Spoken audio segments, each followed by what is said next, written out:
Hola a todos, muy buenos días, muy buenas tardes o muy buenas noches, dependiendo de la hora en que están viendo esta grabación. Bien, ahora vamos a continuar con lo que respecta a la clase número 2, que es el tema de microbiología básica. Ya la vez pasada vimos lo que era anatomía, ahora vamos a ver lo que es microbiología básica en este curso de auxiliar de farmacia. Bien, dentro de lo que respecta al módulo de microbiología básica, vamos a ver los siguientes temas que son respuesta del organismo a la infección, bacterias gram positivas y gram negativas, infecciones de la piel, infecciones de las vías aéreas, infecciones del oído, infecciones gastrointestinales y de las vías urinarias. Ahora bien, la respuesta del organismo a la infección, para ello tenemos dos tipos de respuesta de nuestro sistema inmune, que es la inmunidad innata y la inmunidad adaptativa. La inmunidad innata tenemos lo que es la piel y las mucosas, son barreras de las cuales hay células que estas van a encargarse de fagocitar o engullir a los diferentes patógenos que aquí se encuentran. También van a presentar antígenos para los microbios. En lo que respecta a la inmunidad adaptativa, tenemos que es específica, ya que actúa sobre un patógeno en particular, y esto garantiza un largo periodo de protección, ya que las células inmersas poseen memoria. Entonces tenemos una inmunidad innata, que es con la que ya nacemos, y una inmunidad con la que va adaptándose conforme pasa el tiempo, pasa una infección, o sea, nos dé a nosotros algún tipo de infección, alergia, gripe o algo, infección sea viral, sea bacteriana, sea incluso por los hongos o los parásitos. Nuestra inmunidad adaptativa es la que se va a encargar de reconocer a ese patógeno y de establecer si este patógeno ya ha infectado o ya ha ingresado al organismo anteriormente. Si ha ingresado anteriormente al organismo, ya va a ser una respuesta mucho más fácil. Va a actuar de manera más rápida y por ende la infección se va a ir más rápido. Y si no, entonces tiene que aparecer nuevas células, las cuales van a reconocer para en un futuro volver a atacarlas en el caso de que la persona vuelva a tener la misma infección. Entonces, tenemos estos dos tipos de líneas celulares, las células B y las células T. Ya, todos estos tipos de células tenemos que recordar que nacen de la médula ósea, ¿sí? Al nacer, al producirse aquí en esta médula ósea, van a ser completamente inmaduros y solo se van a madurar cuando lleguen al vaso.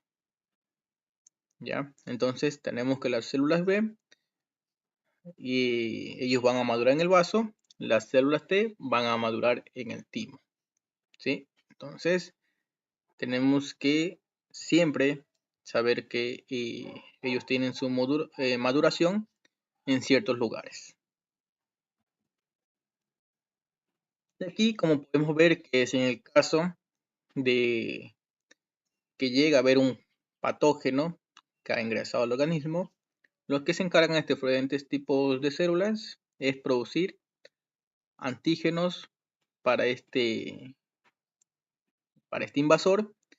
Entonces, los anticuerpos van a reconocer a este antígeno y lo van a atacar. ¿Ok? Entonces tenemos tanto antígenos como anticuerpos para las células B y las células T. ¿Ok? Dentro de nuestro organismo también tenemos lo que es la inmunidad humoral y la inmunidad mediada por células. La humoral está básicamente empleada solo por células B. En cambio, la mediada por células está presente solo las células T. Obviamente, ambas tienen que estar activadas. Ya, entonces, cuando llega a presentarse algún tipo de elección, en el examen le llega a salir qué tipo de células están presentes en la inmunidad humoral, Escribimos que son las células B y qué tipo de células tenemos presente en la inmunidad mediada por células. Tenemos las células T. ¿Ok? Bueno, todo este proceso de aquí ya es para cada tipo de ataque que cada célula va a hacer frente a los antígenos. Nosotros en sí llamamos antígeno al cuerpo extraño que entra al organismo. Entonces, este cuerpo extraño se le va a llamar antígeno y es el cual nuestras células van a atacar. También tenemos lo que es la inmunidad innata. La inmunidad innata, igualmente como decíamos, tenemos la piel y las mucosas, ¿sí? Dentro de la inmunidad innata tenemos lo que son las barreras físicas. Nuestra primera barrera física son la piel, ¿sí? Entonces nuestra piel, al ser gruesa, está formada de queratina insoluble y es la más formidable, la más, o sea, donde la infección, donde el patógeno no puede entrar fácilmente al organismo. Entonces también tenemos que las membranas mucosas de las vías digestivas y urogenitales no son tan fuertes, pero a menudo las bañan en secreciones hostiles para los invasores. Invasiones hostiles, perdón. Ya, entonces, pero tenemos que siempre tener en cuenta que la piel es nuestra primera barrera. Claro, si tenemos algún lastimado, algún corte, va a ser más fácil para la bacteria que ingrese a nuestro organismo. Entonces, dentro de esto también tenemos las células y órganos de la respuesta inmunitaria. Las células que tenemos son monocitos, granulocitos y linfocitos. Los monocitos son un término morfológico general para las células que incluyen o se diferencian con rapidez, o sea que van en horas a diferenciarse, en macrófagos o células dendríticas. Ya, entonces, ¿para qué? Su única función es fagocitar al invasor y también van a presentar al invasor al sistema inmunitario adaptativo. ¿Ok? Decíamos que el sistema inmunitario adaptativo es el encargado de reconocer si esa infección o ese invasor anteriormente ha entrado al organismo. También tenemos lo que son los granulocitos. Tienen un núcleo multilobulado, o sea que va a ser un núcleo, ya digamos que esta es la célula, este es el núcleo. Multilobulado quiere decir que va a presentar, bueno, disculpen el dibujo feo, pero más o menos para dar a entender. Ya, multilobulado quiere decir de esta forma, ya, que presenta varios lóbulos en el núcleo. A esto nosotros le llamamos lo que es el núcleo, ¿sí? Y aquí ya está, esta es la pared celular y este es en sí el plasma y todo esto se llama la célula. ¿Ok? Los eosinófilos son células no fagocíticas, o sea, los eosinófilos no van a comer a ningún cuerpo extraño, ningún invasor, pero sí participan en las reacciones alérgicas junto con los basófilos y mastocitos. Entonces, lo que nos va a dar los eosinófilos, basófilos y mastocitos son este tipo de alergia, sea estornudo constante, picazón constante, ¿sí? Un malestar, incluso hasta fiebre. Los eosinófilos también participan en la defensa contra parásitos infecciosos al liberar péptidos e intermediarios de oxígeno dentro del líquido extracelular. Se piensa que estos productos dañan las membranas de los parásitos. ¿Ok? Por ejemplo, para resumirlo, lo que nos trata de decir es que supongamos que esto es un parásito. Ya, vamos a ver si me sale de manera perfecta. Este es el parásito, esto es un gusano, por decirlo así. Ya, obviamente va a ser microscópico para que los eosinófilos puedan atacarlo. Entonces, ¿qué es lo que hace el eosinófilo? Pongámoslo de esta manera. Como tienen unos puntos que son son los péptidos, ya, o también, bueno, como se lo llama en general a todas las células que tienen puntos, se lo llaman granulocitos. Entonces, estos granulocitos, la célula, en este caso el eosinófilo, lo va a liberar al líquido extracelular, quiere decir afuera de la célula, y lo que va a hacer es atacar al parásito. Al atacarlo, va a perforarlo y va a hacer que el parásito pues muera. Entonces, eso es prácticamente lo que nos trata de decir con respecto a los granulocitos. Son todas las células que tienen gránulos, ¿ya? Y estos son los gránulos, ¿ok? Si una pregunta de elección o en el examen le llega a venir, por ejemplo, ¿cuáles son los granulocitos más comunes en el organismo? Pueden poner eosinófilos, basófilos y mastocitos, ¿ok? Entonces, esto ya sería una respuesta. También tenemos lo que son los linfocitos. Son las principales células efectoras del sistema inmunitario adaptativo. Se producen a partir de células madre linfocitarias en la médula ósea, como todas las demás células, y salen de allí en el estado estático señaladas para convertirse en células T o células B, o también células nulas luego de una diferenciación posterior. Entonces, esto es un vaso ya que tenemos en nuestro organismo, y aquí vemos todos los tipos de células que tienen lóbulos. Tenemos los linfocitos B, linfocitos T y linfocitos NK o células NK, células T y células B. ¿Ok? Ya tenemos todos estos tipos de linfocitos. Los linfocitos T maduran en el timo. Recuerden esto, maduran en el timo. Por si acaso una pregunta, ¿dónde maduran los linfocitos T? En el timo.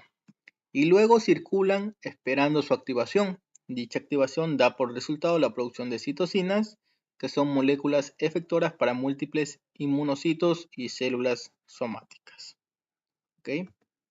Células B tenemos que maduran dentro de la médula ósea y después circulan en la sangre hacia los órganos del sistema linfáticos.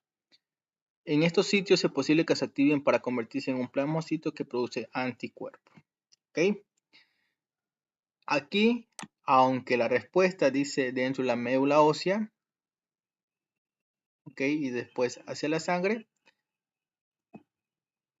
tenemos que conocer, me sale feo esto aquí, que los linfocitos T mayormente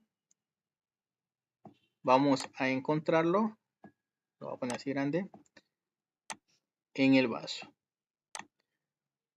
Ahora, puede que alguien diga que tenga un poco más de conocimiento en esto, diga, bueno, en un vaso todas las células mueren, y es verdad, ahí prácticamente todas las células van a morir. Y lo que hacen los linfocitos T, perdón, los linfocitos B es sacrificarse para llevar al vaso todos los desechos que ellos han tenido. ¿Ok? Entonces, eso es lo que se trata de entender de los linfocitos B. Puede que, veamos como dice aquí, maduran dentro de la médula ósea y después hacia la sangre, pero en específico, ellos van a estar presentes en el vaso. Por eso es que nosotros siempre decimos que linfocitos T en el timo y linfocitos B en el vaso. Es como decir el timo. Nosotros a la edad adulta ya no tenemos timo, solo los tienen los niños y eso va perdiéndose conforme va avanzando en edad. También tenemos lo que es la inmunidad adaptativa. Como les dije desde un inicio, esta tiene una infusión de memoria que es capaz de poner en marcha una respuesta acelerada si un invasor regresa. El sistema inmunitario adaptativo opera en dos amplias direcciones: inmunidad humoral e inmunidad mediada por células. ¿Ok? A diferencia de la otro tipo de inmunidad en donde específicamente predominaba la barrera física como la piel, la inmunidad adaptativa está mediada por células. Ya inmunidad humoral y por células. Entonces, para resumir de una manera más entendible, tenemos que la inmunidad innata, tenemos las barreras como la piel, los fagocitos y las células. ¿Ok? Entonces, este tipo de respuesta, pues, puede ser de 0 horas, por ejemplo, en la piel, hasta las 12 horas. Cuando ya se tarda días, es cuando se pone en marcha nuestra inmunidad adaptativa. ¿Ok? Entonces, aquí tenemos los linfocitos B y los linfocitos T. Ya, esto es para darle una forma de resumen, para que, por si se confundieron en las diapositivas anteriores, esto es en sí lo que trata de decir la inmunidad innata y la inmunidad adaptativa. ¿Ok? Inmunidad innata, piel, células fagocíticas, células de complemento y células NK. ¿Ok? Esta respuesta es hasta máximo en 12 horas. Inmunidad adaptativa, linfocitos B y linfocitos T. Y estos pueden tardar desde 24 horas hasta una semana. Entonces, la inmunidad humoral proviene de células B derivadas de la médula ósea y actúa a través de la capacidad de los anticuerpos que produce para fijar moléculas externas llamadas antígenos. La mediada por células, tenemos que utiliza células T que maduran en el timo y que responden a los antígenos atacando en forma directa las células infectadas o secretando citocinas que activan otras células.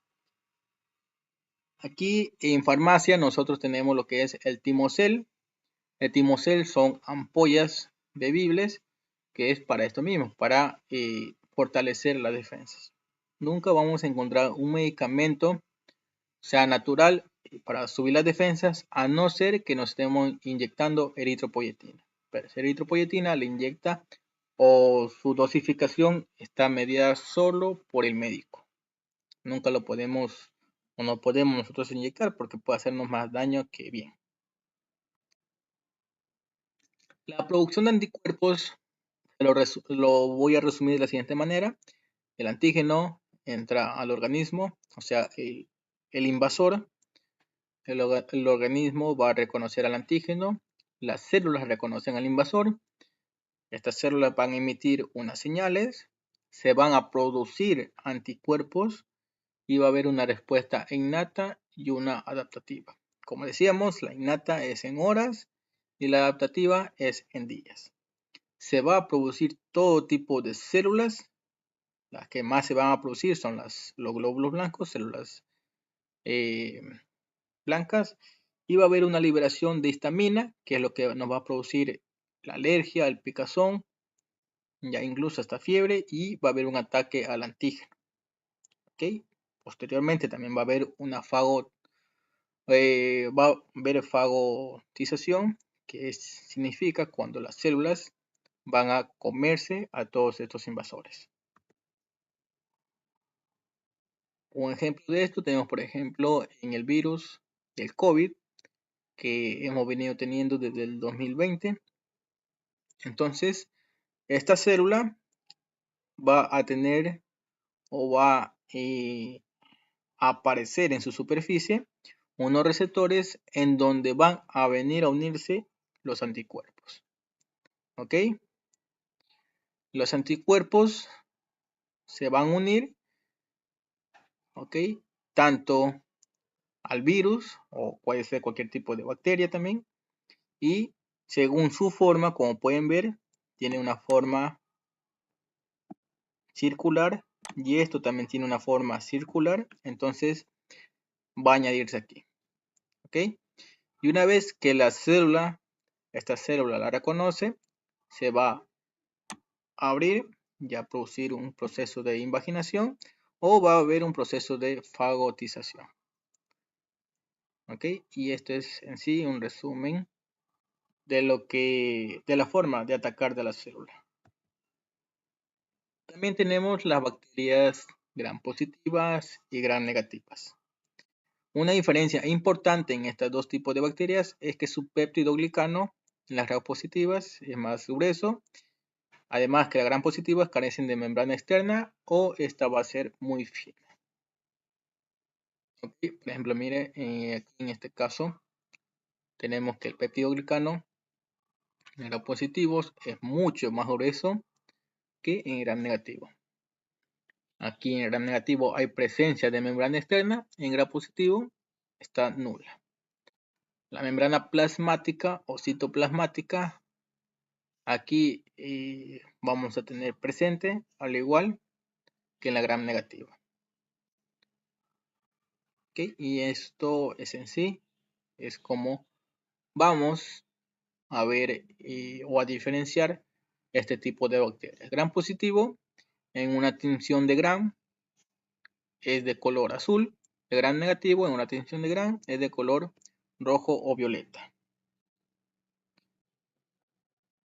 Ahora vamos a ver ejemplos de las bacterias gram positivas. De entre las más conocidas tenemos los Staphylococcus, los Streptococcus y el Clostridium.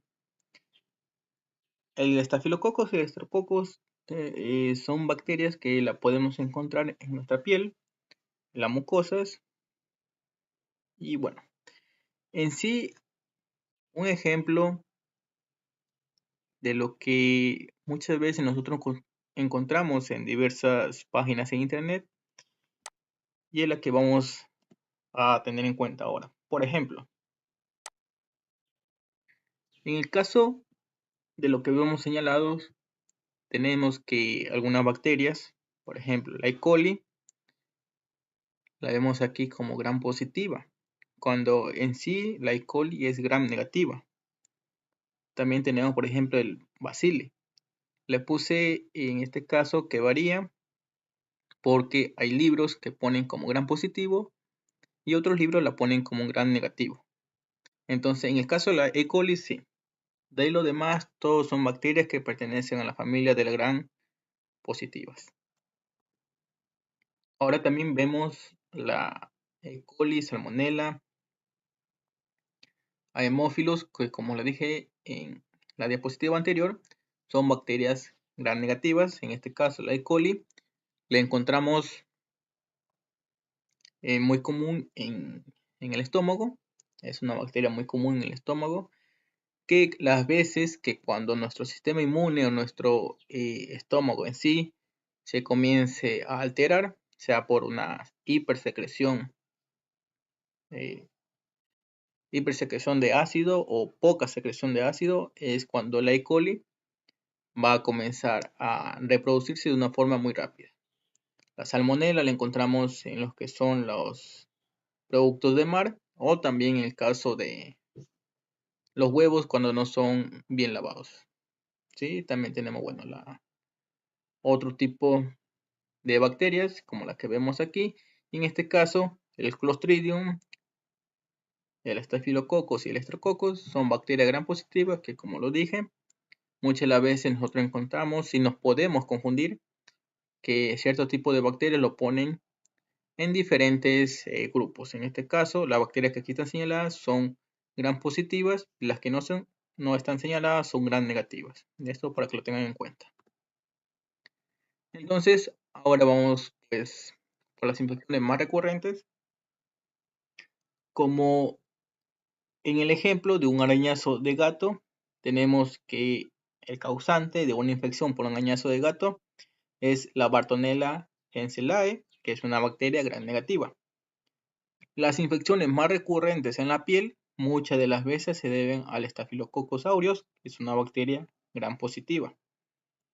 Y aquellas que son por mordedura de animales domésticos, está dada por una bacteria gram negativa, que es la Pasteurella multocida. Como podemos ver, la zona de la infección se va a llenar de pus, que esta a su vez está llena de glóbulos blancos. Va a haber una inflamación, una ruborización, incluso puede haber calor y dolor. Y en este caso, como hemos señalado, estas son las bacterias. Como siguiente tenemos las infecciones de las vías aéreas muy comunes. Tenemos las infecciones por vías aéreas superiores e inferiores. Las superiores está dada por la nariz, boca, cuerdas bucales, faringe, laringe, y las inferiores está dada por la tráquea, bronquios y bronquiolos. Entonces, las infecciones de las vías aéreas, y tengan en cuenta, se pueden deber o pueden surgirse por infecciones por bacterias, hongos, virus o parásitos. Entonces, esto tengo en cuenta por si aparece en alguna lección, alguna pregunta, ¿cuáles son las bacterias más comunes de las vías aéreas? Podemos tener las bacterias, hongos, virus y parásitos. Las infecciones de las vías aéreas por bacterias, las más comunes las tenemos incluso divididas por gram positivo y gram negativos. Gram positivos tenemos Staphylococcus aureus, Streptococcus pyogenes, Streptococcus galactiae, Streptococcus pneumoniae, Bacillus anthracis. Y las gram negativas tenemos la Neisseria meningitidis, Haemophilus influenzae, Bordetella pertussis y Pasteurella multocida.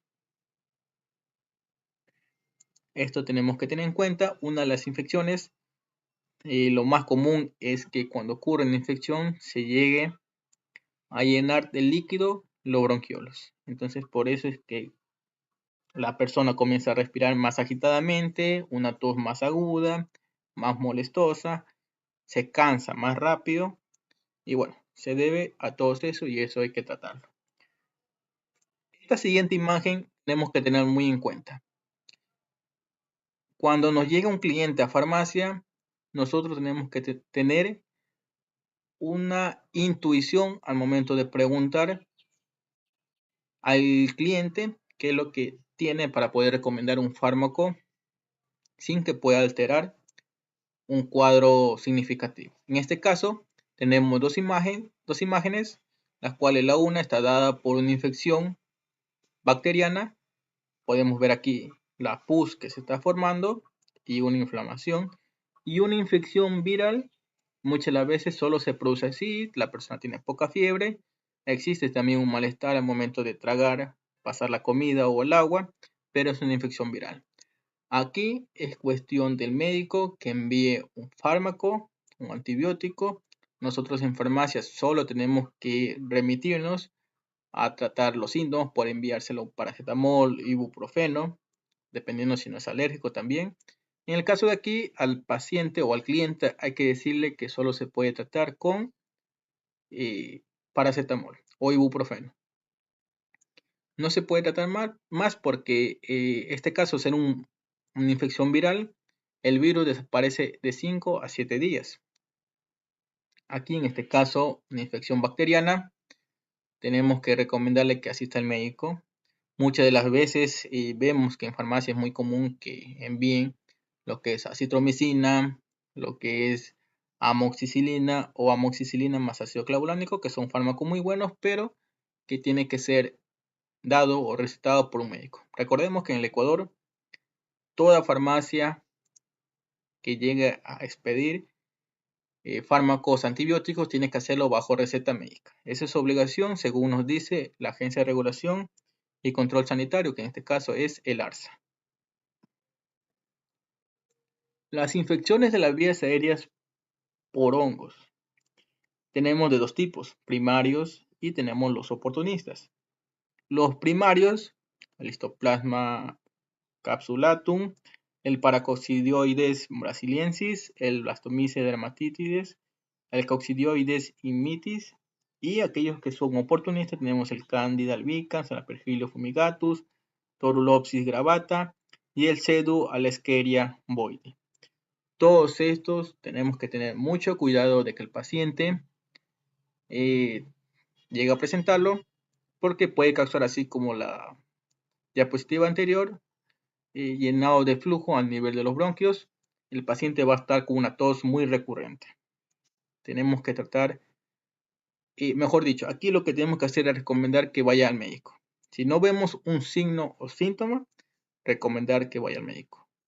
Tenemos que tener mucho cuidado de no enviarle ningún tipo de antibiótico, peor aún algún antiviral. Aquí lo recomendable es que vaya al médico. ¿Y cómo sabemos que es una infección por hongos? Bueno, no presenta ninguno de estos dos síntomas, solo es una tos recurrente que tiene cansancio extremo. Entonces, si el paciente o el cliente me llega con esos síntomas, lo más recomendable que yo puedo hacer es enviarle al médico. ¿Sí? Así que tenemos que tener mucho cuidado de no vender por vender, porque no vamos a tratar los síntomas, vamos a hacer un peor daño al paciente. Y tenemos las infecciones de las vías aéreas por virus. Los virus más comunes tenemos el coronavirus, que causa la influencia, adenovirus, virus respiratorios sincital, metaneurovirus humano, rinovirus para influencia, enterovirus. ¿Ok? Y por último tenemos las infecciones causadas por parásitos. Tenemos que tener muy en cuenta que los parásitos también pueden llegar a los pulmones o estar a nivel del esófago, la laringe o incluso en la boca y puede causar algún tipo de malestar. Cuando el parásito migra ya a este lugar, quiere decir que la persona está realmente infestada de parásitos. Aquellos parásitos que logran entrar a nivel de los pulmones son los tremátodos, helmintos, filariasis y el toxocariosis. Así que tenemos que tener mucho cuidado si el paciente está tosiendo muy regularmente y no hay síntomas a nivel de las amígdalas. Si no hay síntomas visibles a nivel de las amígdalas, recomendadísimo que vaya al médico. Es obligatorio que vaya al médico. Ahora, como podemos ver aquí en esta tabla,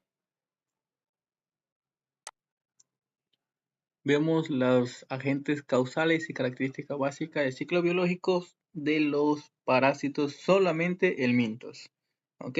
Todos estos helmintos de aquí, Echinococcus, Echinostosoma, bueno, todo esto de aquí podrían pasar a los pulmones en el caso de haber una infestación grave. Entonces, para eso tienen que tener muy en cuenta pues que si una persona ya realmente tiene unos síntomas de que los parásitos han ido a sus pulmones es porque se ha descuidado. Por eso siempre en farmacia tenemos que recomendar a los clientes que si llevan vitaminas tienen que llevar para desparasitarse no solo una persona, sino toda la familia que convive con esa persona. Ahora bien, tenemos lo que son las infecciones del oído. Las infecciones del oído son más comunes y eso se le llama o se le conoce como otitis media. La otitis media puede ser o puede producirse por bacterias, virus u hongos. En el caso de la bacteria, pues es muy común el Streptococcus pneumoniae o el Haemophilus influenzae. Y si es un virus, puede ser causado por el resfriado o por alguna influenza. Y si es en el caso de un hongo, a esto se le llama como otomicosis. ¿Okay? Otomicosis es la enfermedad que se le llama en el caso de que un hongo ha invadido el oído.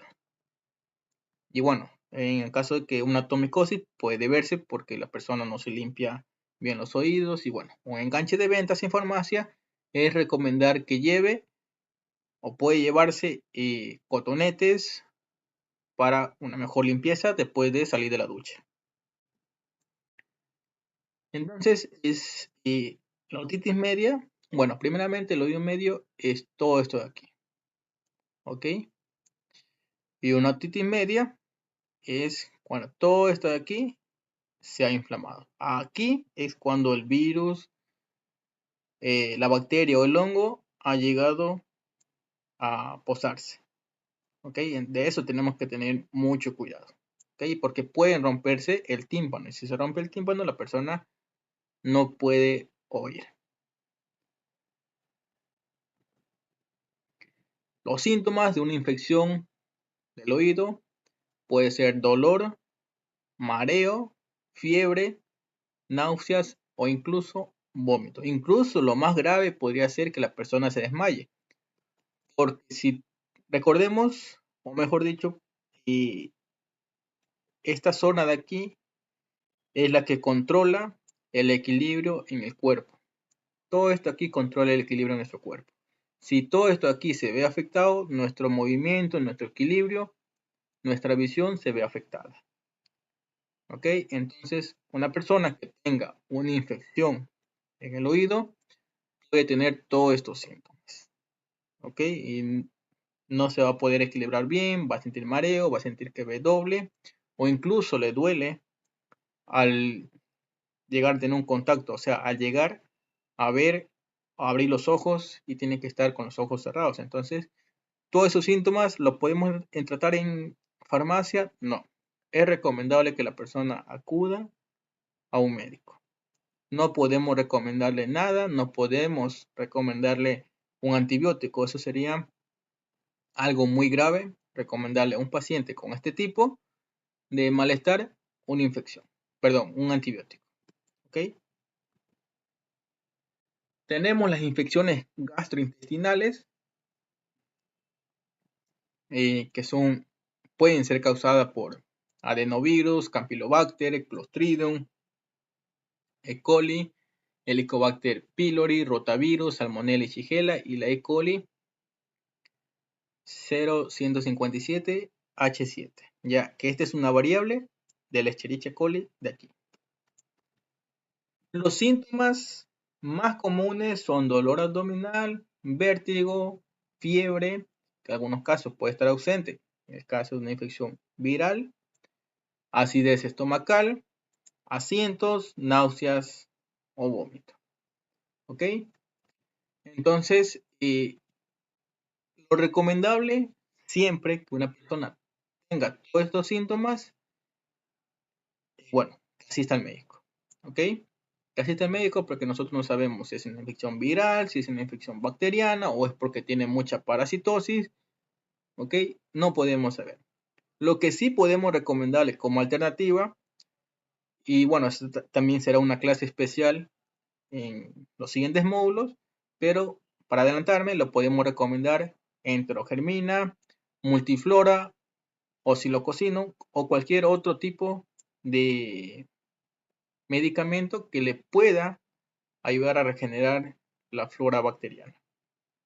Solo ese tipo de medicamentos. También podemos recomendar lo que es el Hydra Plus o algún otro tipo de hidratante para este tipo de pacientes, ¿ok? Pero no podemos recomendarle ningún antibiótico. Las infecciones de las vías urinarias, las más comunes son lo que es la infección de la vejiga, que a su vez se la conoce como cistitis, o infección de la uretra, que a su vez se la conoce como uretritis. Entonces, si llega una pregunta que les diga cómo se le conoce a una infección de la vejiga, tienen que escribir cistitis. ¿Cómo se conoce o cómo se le llama a una infección de la uretra? Uretritis. ¿Ok? La infección de la vejiga o cistitis está dada más común por la E. coli. También puede haber otro tipo, pero la más común es la E. coli. ¿Ok? Y una infección de la uretra puede verse a herpes, gonorrea, clamidia, micoplasma o cualquier otro tipo. ¿Ok? No podemos recomendar ningún tipo de antibiótico. ¿Ok? No podemos recomendar ningún tipo de antibióticos. Tenemos que decirles que acude al médico. ¿Ok? Porque si enviamos o damos un medicamento por dar, puede que sea una infección viral y la cual estemos tratando con antibióticos y podría haberse alterado las defensas de este cliente. Entonces, la vejiga, que es esta de aquí, y la uretra, que es esta de aquí. ¿Ok? Entonces, toda bacteria, una infección es más común, obviamente, en las mujeres y se procede cuando hay una mala limpieza, una mala higiene, entonces las bacterias suben por este canal y pueden posarse en la uretra o llegar hasta la vejiga. Los síntomas más comunes es dolor en la zona de la espalda o vientre bajo, ardor y dolor al orinar, orina fétida, tiene un olor fétido, puede tener ganas de orinar de manera frecuente o puede ser chorro a chorro, un cansancio también puede haber y la orina puede verse oscura. Cuando la orina oscura ya podría ser un síntoma grave de una infección de las vías urinarias. ¿Ok? De eso tenemos que tener mucho cuidado y siempre recomendarle al médico. Siempre recomendarle que vaya al médico para que pueda tener una mejor atención y más acertada atención. ¿Ok? Y eso es toda la clase del día de hoy. La siguiente clase va a ser lo que es fármaco genérico y comercial, pero hasta aquí la clase. Cualquier pregunta, Cualquier duda la pueden hacer en clases o le pueden pues preguntarle de manera interna a través del chat. Una vez más, a las personas que estén viendo y no sean estudiantes, les recomiendo, pueden inscribirse y tener una de las mejores formación en lo que es auxiliar de farmacia. Somos la única empresa, en este caso, para formar auxiliar de farmacia, que damos la materia de anatomía, microbiología, ventas. ¿Ok? Somos la única y eso es muy importante para un auxiliar de farmacia. Muy, muy importante. No sé por qué la demás no la empresa no la ponen, pero para nosotros es muy importante. Y eso lo digo por experiencia. 10 años en farmacia me basta para conocer todo lo que realmente se ve en farmacia. Así que nos vemos en la próxima clase y espero que estudien, lean, averigüen un poco más y vayan con preguntas a la clase. Nos vemos.